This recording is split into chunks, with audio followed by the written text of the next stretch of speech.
Yo, what's up, YouTube? This is Mally. We're gonna talk about a few things that's been going on in the world right now.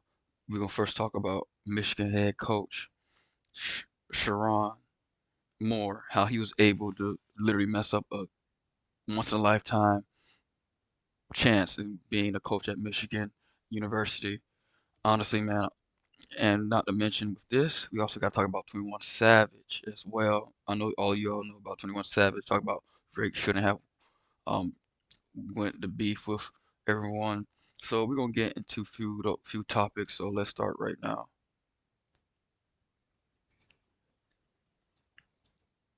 We we're gonna watch Flacco. We're gonna watch Flacco video first.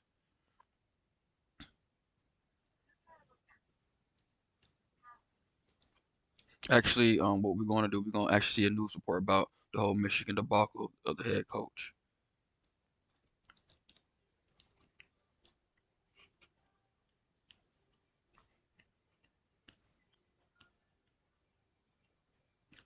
Hope all of y'all doing great today. You know, this the weekend. You can put in down the comments where you all from, where you all watching. I truly appreciate it.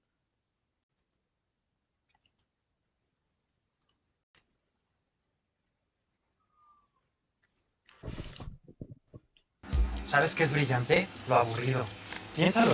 Lo aburrido hace que las vacaciones sucedan Que retirarse temprano puede ser posible. y que los nuevos negocios arranquen. Por eso, piensa y bajes brillantemente aburrido con tu dinero para que puedas vivir como desees. I got something to cheer up, Jack. I go the other way. Some southern speech, no let nobody go. What's happening to me? And it was stunning news out of Ann Arbor as the University of Michigan's fired Sherron Moore as its head football coach earlier Wednesday following an investigation into Moore's conduct with a staff member. Following his dismissal, Moore was detained by police in Saline, Michigan, and was later in custody at the Washtenaw County Jail as a suspect in an alleged assault. Police said he remains in custody at this time. We welcome in Dan Wessel, ESPN senior writer and contributor to the College Game Day podcast, based in Michigan. And Dan, there are a number of layers to this story which you have been reporting throughout the day. Let's work our way backwards with the timeline, which now includes a police report that sheds a bit of light. What do you understand about that timeline, as I say, working our way backwards? Okay, so Michigan concluded an investigation into Sherron Moore earlier Wednesday and determined with credible evidence that he had had a inappropriate relationship with a staff member against university policy and his own contract, and he was immediately fired for cause. Soon after that, at about 4:10 p.m., Pittsfield Township Police, just outside Ann Arbor, responded to a call to residents where they were there to investigate an alleged assault. Sherron Moore had left the place at that time and was later detained, as you said, by the Saline Police Department.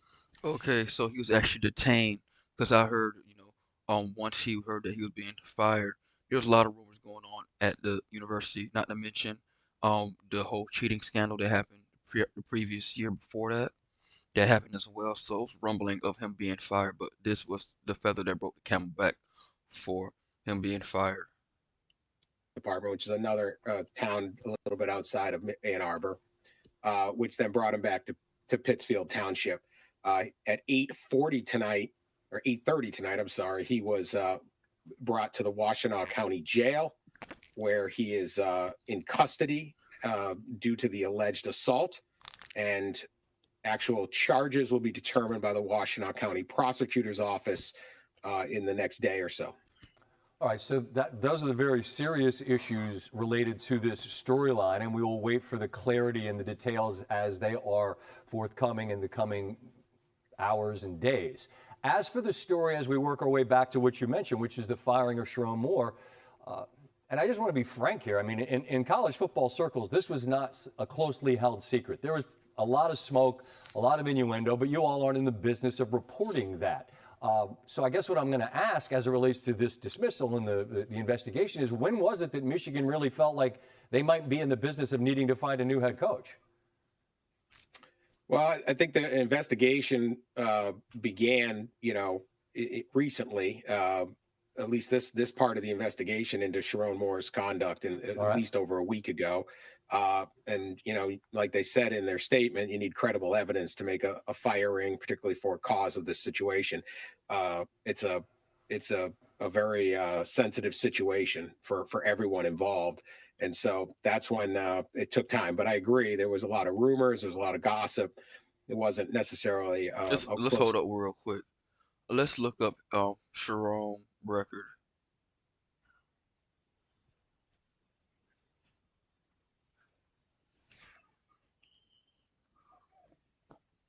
Let's actually see his record. Let's see Michigan State head coach.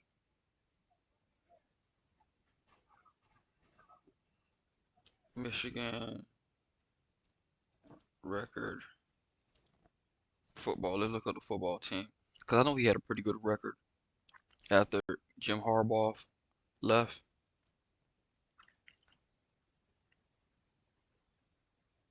Mm, they were actually 7-2. They were actually 7-2. 93 overall. Not too bad. Not too bad. Not too bad. Let's see what was the record for the 2024 season. So it's been a drop off honestly. So I remember 2023. Yeah, 2023 they won basically all their games. So he really wasn't. He only had like a 8-5, 93 season. So it was all right. It wasn't as good as the other seasons with Jim Harbaugh.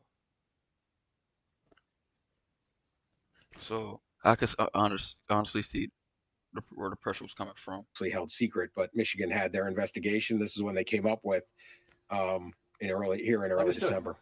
And again, there are so many layers to this, some legal and some as it just relates to the football program. And just to focus on the football piece of this, you've just had signing day. You've just had this wild cycle that's seen jobs at Penn State and LSU and Florida and on and on and on come open. And now here comes Michigan, which is one of the crown jewels in the sport. And I don't know who will be making the hire. There's a lot of questions regarding that. But just in terms, Dan, of the names that a program like Michigan might reasonably expect to be able to lure to Ann Arbor, who might we be looking at? Yeah, the timing here isn't the best for Michigan. Had they done this, had this situation, this job opened a month ago, they and LSU would have been the prime jobs to people have, and probably in a different candidate pool with each one of them. It is a school with enormous resources and potential, a lot of money, biggest stadium in the country, huge fan base, all of that. So it is an attractive job. The names that get thrown out right away, you hear about Kalen DeBoer at Alabama, but I've been told he's very comfortable there. He's got a great recruiting class coming in, alignment portal. He seems pretty happy there. There's a number. Yeah, I don't think Kalen DeBoer will leave Alabama. The rich history of the school, not to mention with Alabama, all the resources you had that was left by Nick Saban.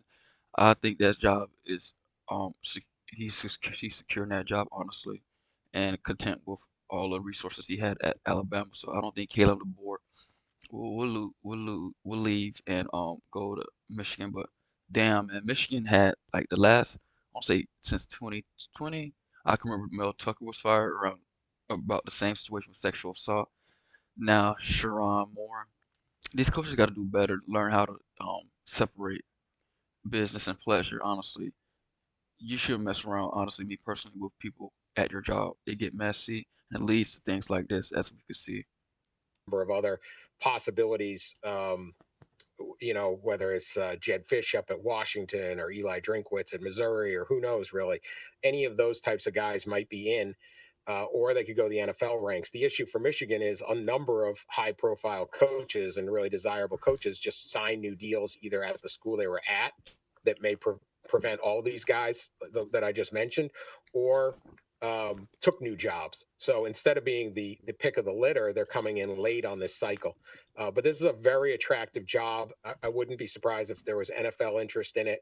Harbaugh kind of proved that you can win big there and set up a system. So we'll see. It's going to be an interesting job hunt, but it's not the perfect of timing for the Wolverines. Soy Lucas, tengo 4 años. Yeah, that's honestly true. The timing, this is still the football season, and with all this going on, to tell you the truth, I believe honestly with this situation, they probably might find a coach after the season because during the season right now, a lot of coaches they're still actually getting ready for like the bowl and CFP, and a lot of coaches might not have the time. Only coaches I could see that possibly have the best chance of taking this job are coaches that were fired or coaches that wasn't active in the last few years as a head coach.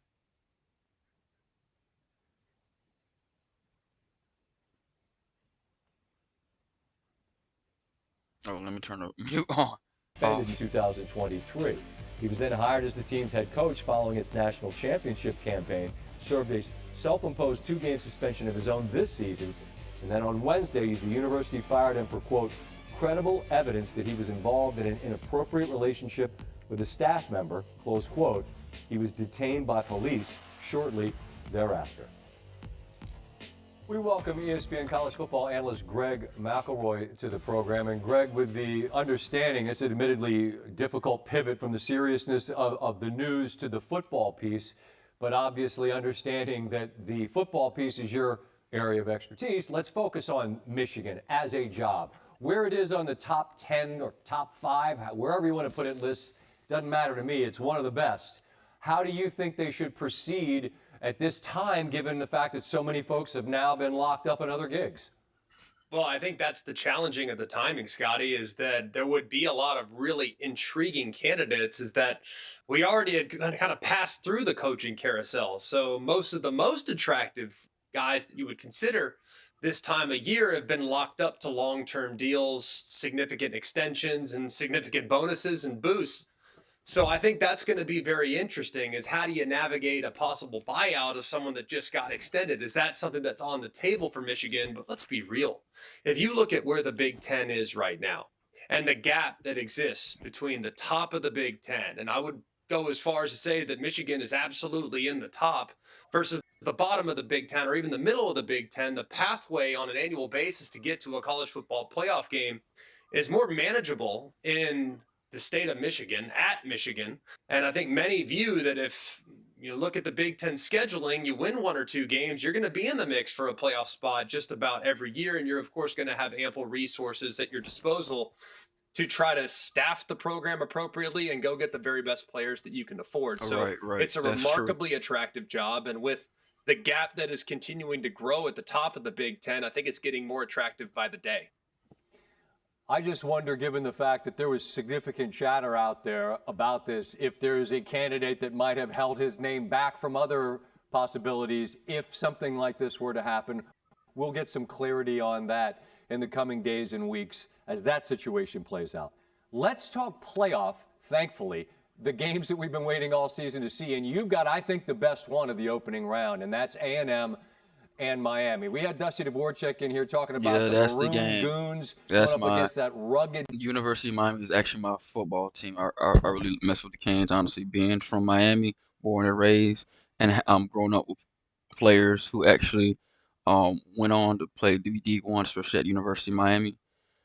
I really love watching college football. And me personally, I believe that you will upset Texas A&M at their home on December 20th. Mark my word. D line for Miami. Line of scrimmage game's a cliche, but isn't that what we're looking at in College Station, Greg? I'm not sure if I could type into an AI algorithm, hey, give me the best possible line of scrimmage matchup I can find in the first round. I think I might get this matchup between Miami and Texas A&M. I mean, if you look at the pros on the line of scrimmage for both defensive lines for both Miami and A&M, I mean, they have 5 or 6 guys that could hear their name called in this upcoming draft. There are so many quality pieces along both defensive lines. And I don't think we should overshadow the offensive lines as well. You mentioned the Maroon Goons. That's Texas A&M's group. They're amazing across the board. Veteran, deep, athletic, good in pass pro and in the run game. And they've done a great job protecting a very active quarterback in Marcel Reed all throughout the season. But I'm going to be honest with you, Scotty. I don't think Texas A&M, and they play in the SEC, I don't think they've seen a defensive end duo like they've seen in Akeem Mesidor and Ruben Bain that they'll see next Saturday morning. That will be an Exactly, yeah. absurd matchup between that offensive line and that defensive line. And then on the other side, Miami's got Francis Maui-Noah at right tackle. It might be one of the first tackles off the board going against Cassius Howell, a double-digit sack guy in the SEC. That's Yeah, and we cannot forget about Malachi Tony. He should be a freshman All-American. This man is electric. He make plays out of nothing. He honestly a gamer. He this man honestly is really good at playing. You can tell he a Miami kid, born and raised. a matchup that's just made for NFL draft gurus. So it is a line of scrimmage game, but the quarterbacks and the personnel at wide receiver should not be overshadowed because there's a lot of juice at wide out for both teams, and both quarterbacks, when playing well, can play about as good as anyone in the country. Greg McElroy, look forward to the calls throughout the playoffs. A fantastic season you've had already. Have a great Christmas if we don't talk between now and somewhere between the holidays and the New Year and all the rest. Be well, brother. You want this, you got that. All right. That's a little bit what's going on with Sherron Moore and Michigan Wolverines. And not to mention with that, I literally saw his mugshot like no longer than an hour after it was released. Allegedly, he went back to his side piece house and he went ballistic, went crazy. Allegedly, he got her pregnant and she didn't want to get rid of the kid, and he just went ballistic. And that was just the reason why he got arrested. So I'll keep you all posted on this situation as time goes on. Let's get into this 50 Cent Diddy documentary. Give me 1 second. Yeah, we all know 50 Cent. Do not like Diddy at all. It's been going on as long as you could possibly say the Ja Rule situation, the Ja Rule beef.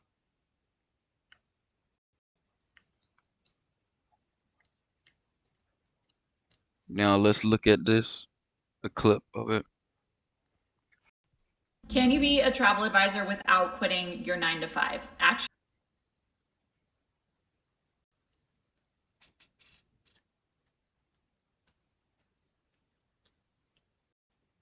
All right. Back on the Diddy docuseries, how 50 Cent and Netflix obtained the behind-the-scenes footage of Sean Diddy Combs in Sean Combs: The Reckoning has been a central question since the series premiered on the streaming platform December 2nd. Now, Diddy's personal videographer, Michael Oberlies, is speaking out, alleging that the footage was actually released by a freelancer who was hired to fill in for a few days. In a December 10th statement shared to Rolling Stone, Michael says, quote, "For over 2 years, we've been working on a project profiling Sean Diddy Combs. The footage in question was not released by me or anyone authorized to handle Sean Combs' materials. It was by a third party who covered me for 3 days while I was out of state. This incident had nothing to do with any fee dispute or contract issue." He continued. Yeah, I'm not gonna lie. The videos, footage that they have for that Diddy docuseries is crazy. They got literally inside video of what's going on with Diddy. Like literally, you can tell that he has someone there just videotape. I don't know if he knew knowingly that they were videotaping him at certain times, but you could tell there was an intense moment, a very intense moment. I highly believe that he really doubt hiring that guy for a few days to tell the God honest truth. News quote, "The actions of the parties involved reflect the lack of integrity every storyteller should uphold." The footage in question includes clips of Diddy in his New York City hotel room days before his September 2024 arrest, conversations with his legal team about how to navigate the case. Like this right here. You really think Diddy wanted them to videotape him having personal conversations at his lowest? You can look at him and tell in this video that he looked stressed out, perplexed. He looked like he'd gone through a damn war by The himself. scene in which he mingled with fans in Harlem. 50 Cent, Netflix, and the creative team involved in the docuseries have long maintained the footage was obtained legally.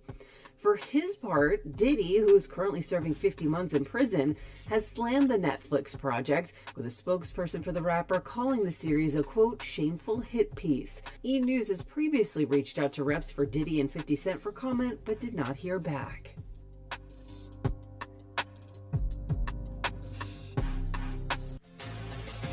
Yeah, that's just a little short piece of what's going on with 50 Cent and Diddy whole docuseries fiasco.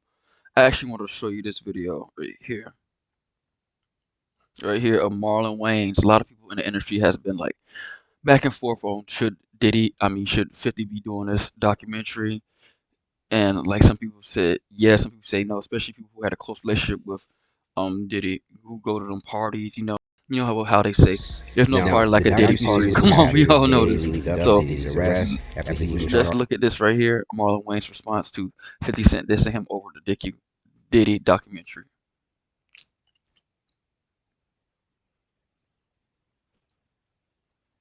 charged with several crimes, including RICO charges, after being accused of running a criminal enterprise. Now, since then, Diddy would receive a 4-year and 2-month sentence after he would beat the mentioned racketeering charges. He currently is in prison serving his sentence. Now, part of the praise he would receive for producing the documentary, 50 Cent has attracted some negative comments for the project. Recently, Marlon Wayans was stopped by Real 92.3, the cruise show, to share his thoughts about 50's newest documentary. Hold on a second. Let's honestly give a compliment on. Dang, look how Marlon Wayans has aged over the years. Look like he barely aged. Honestly, look at him from the 1996 interview with Tupac and him to now. He's got more facial hair. Honestly, he aged very well. That's one thing I can say about Marlon Wayans. He really do go out, keep himself in shape. But you know how to say black don't crack. So. According to Marlon, he doesn't want to watch the docuseries, and that people can craft a story how they want others to see it. He would later go on to warn 50 Cent of the karma that he could receive from it. You can create any narrative as a producer and as a director and as a storyteller. I can create a narrative. It doesn't mean it's true. It doesn't mean it's true. I can get interviews, I can do this, I can get footage, make you think this about that person. Nah, for sure, yeah. And that doesn't necessarily mean it's true. So for me, 50 and Puff have a long-term beef. It's personal. It's Well, between. people are saying 50's wrong for doing it, but 50's right. It's between him and Puff. And before it's between him and Puff, it's between both of them and God. Just the way Puff is down on his luck and 50's kicking a man when he's down. If 50 ever luck turn up on 50, you know, that you got to be careful what you put out. There's a karma to every action. Now, soon after. No. What Marlon says about that situation, about there's karma and you got to be careful how you kick a person down when it already is down, that's true. You should be careful about that because everyone's gonna have their day. Everyone's gonna go through trials and tribulations. Everyone need empathy, but most importantly, sympathy as well. So I do believe believe him on that stance. After Marlon's response will go viral, 50 Cent appears to now have caught this recent warning. Come on, 50, bro. You really gonna really show Marlon Wayans as white chicks? This is an iconic movie. If any of y'all haven't watched it, it's back in 2004. I know I'll probably have some young people watching this. You should go check it out. White Chicks. That's totally a classic. Marlon, and in a now deleted post, would seemingly diss Wayans' drag performance in White Chicks. Over on Instagram, 50 will post a picture of Wayans in drag for the comedy with the caption, "Keep my name out your mouth, boy." The post would gain laughs in 50's comment section before deleting the post. Now it seems that Marlon Wayans, who appears to often not back down to roasting online, will catch wind of 50's jab and has now responded back. On Tuesday morning, Here's a Wayans would address slave. 50's diss with a meme of 50's head on the poster of 12 Years a Slave, referencing a lot of the criticism that 50 has received for being a fellow black person, making it his business to air out another black man's dirt on a white-owned media. How do you honestly feel about that? Like, you think it's wrong for 50? You know how, like, especially like in this country with like problems that we have, certain difficulties as a group of people. You think he should really kick his back in to this point, or you think he should just let things be alone and just let it take its course? Honestly, I believe that it's dicey because 50 and Diddy been having a long beef. Honestly, it's equivalent to 50 beef with Ja Rule, 50 beef with Rick Ross. So I can understand that part, but I can also understand the part of, you don't want to go too overboard in your response because it could backfire in the long term. Outlet. For his caption, Wayans would issue another warning to the Queen's rapper. Now let's think about this, 50. The post would get laughs, but also would stir up both support and criticism for Wayans. One user would write, "Now Marlon, going after 50 for exposing Diddy is not the hill you should choose to die on. Also, it's clear Diddy doesn't pay his artists." While another would defend Marlon's comments. A lot of folks on here are very slow. You think anytime someone brings up Diddy's name, they're defending him. Slow as F. Marlon basically said, "Whatever you put into the universe, you will receive," speaking about karma. YouTube his interview. He never defended Diddy, he just doesn't support that documentary because of the narrative. Another thing, the documentary doesn't support the actual victims. It's a roundtable. Yeah, I'll say I can understand Marlon Wayans on that one. The narrative, and plus you're not helping out the victims. You just having these interviews to rise up. You already the distrust in Diddy. Diddy and his family are trying to survive. Not to mention a lot of his kids are like having different businesses. They're trying to keep running until he come. And this honestly hurt partnerships and business ventures in the future, seeing this constantly over and over again. Folks who all dislike Diddy for their own personal reasons. So what type of narrative do you think that will create? What's funny is the same folks riding with 50 now gonna be the same fair weather types that's going to turn their back on him whenever he goes through a situation. My 2 cents. Now, in that same cruise show interview, Wayans would share that he's known Diddy for 30 years, so him not being on the side to further push Diddy down makes sense. Back in 2009, Wayans would even confirm he's partied with Diddy, which he has gone on record to express he didn't see anything during an interview with Shannon Sharp. Back in 2009, Wayans would write, "Been doing Diddy parties for 15 years, and I must say, you never let me down, Puff. Ain't no party like a Diddy party." Ain't no Good party times, like a Diddy people. party. So let's talk about him in the comments below. Do you agree with Wayans that 50 should be mindful of the karma that will come from airing out someone's wrongs? And do you think Wayans' response to 50's now diss was the wrong move? Stay up to date for the latest news and comedy by subscribing here to our YouTube channel. And if you enjoy content like this, check out hypersclub.com to get a membership to watch full interviews and more original content. And if you have a story that you think we should cover, send us a message now at hypealerts.com. Reporting live from Hypers Club in Atlanta for Comedy Hype News, I'm John Apple. Yeah, so honestly, there's a lot of good points on when it comes to Marlon Wayans having some integrity. Plus, he knew him back in college. They went to Howard together, so I can understand like there's certain like level of trust, and you want to like protect them. Me personally, I'll still protect them, but I might not vocally be so vocal about it. I'll support them in the background because you don't want to die on a mountain for these people. Honestly, they won't give a damn. Honestly, if Marlon Wayne's getting a situation, you might not see Diddy trying to give him support. Ain't no damn sure 50 not gonna give him support. So that's my thing right there. So I want to thank everyone who watched, everyone who's gonna watch later on. I truly appreciate your support. You can like, share, and subscribe on the video, and I'll be back as soon as you look at this video. Have a good one.